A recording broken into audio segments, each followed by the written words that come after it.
Danette. Okay, I just want to show you. I don't stop. I'll give you like one person. Oh, should I Or set my name is. okay. It's okay. Stop watch mode? No, I know how to do it. Okay, my name is Danette, and my main claim is that breed-specific legislation causes more harm than good for dogs and people involved with dogs. My main point is that breed-specific legislation negatively affects the lives of dog owners. My second point is it negatively affects those dogs already deemed dangerous, and my third point is it puts other breeds in jeopardy. So my first point is that breed-specific legislation negatively affects the lives of dog owners. Don Cap, a Northern California attorney and founder of Chaco Pit Bull Rescue, analyzed SB 861, a California bill that passed in 2005, and found the following negative effects.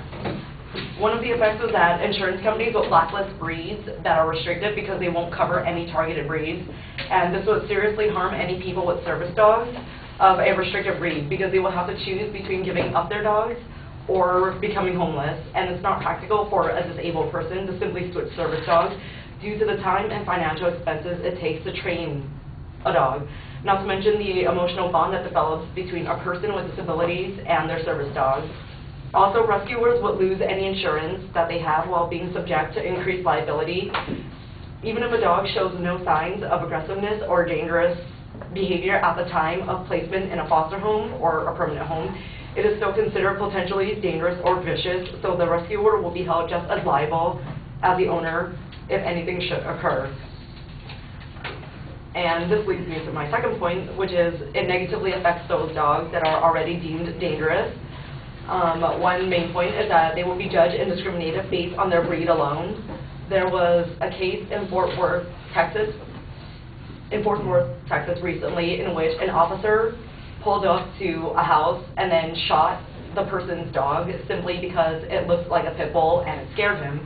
The officer claimed that the dog lunged at him and growled, even though the dash cam video reveals that the dog approached him with a wagging tail and appeared to be barking, not growling.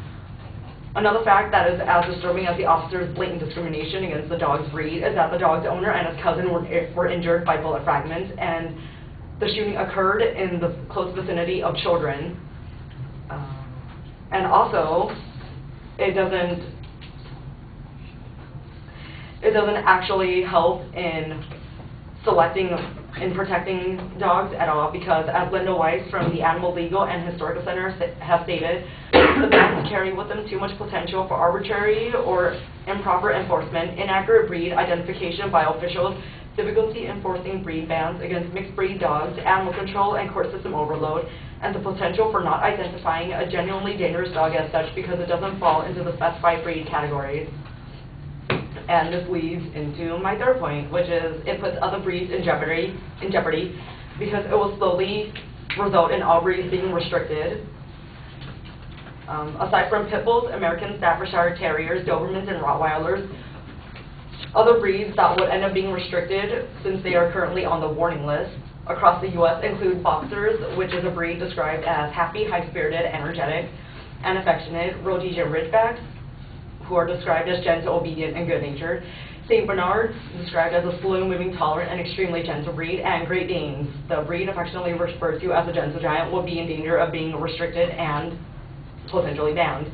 And if this continues, the United States would soon follow the path of Italy, a country which at one point had banned corgis and collies as dangerous dogs. As I draw this to an end, I hope that we all remember that behind every vicious dog there is an abusive and negligent owner, and with a responsible owner, proper training, and socialization, no dog is a dangerous dog. Thank you.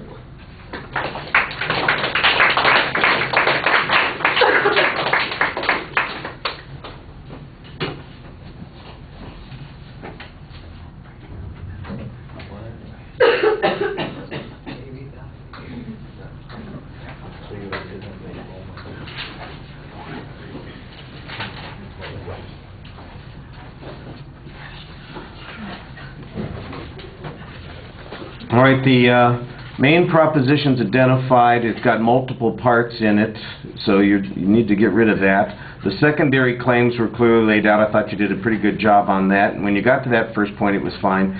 But you need to give us a little bit more context. You're diving into this, and you get going with your examples before we even have any understanding of what the nature of the controversy is, why this bill exists, what the justifications were for it, and why those justifications are invalid. You just need to give us a much clearer context, or else the argument's not going to make much sense. When you start presenting your evidence, you are rushing through all of your examples so quickly that it's hard to figure out how those examples illustrate the supporting point that they're being used to back up. You know, we've got there's some quote, I think it's a quote, from some guy who says all of a sudden service animals are going to be on the line, and I didn't hear any data that said that Rottweilers are widely used as you know, guide dogs or service animals or whatever it was. I mean, there's just this claim that's being made, and again, without much context, I think it was a little bit hard to process. You probably have a good quote here. I don't know if you have the statistics to back it up, but it needs a clearer explanation. Then when you get to the second point, I thought the structure sort of broke down. It was hard to see where the points were being connected with the evidence that you had, and you just got faster and faster, and you're rushing through the speech. You use 4 minutes to speak, and you know, you've got 2 more minutes, so it's not like you don't have time. You can slow down a bit. That's probably a little bit of anxiety, but remember, your audience, without having enough background, they need to process this information a little bit more.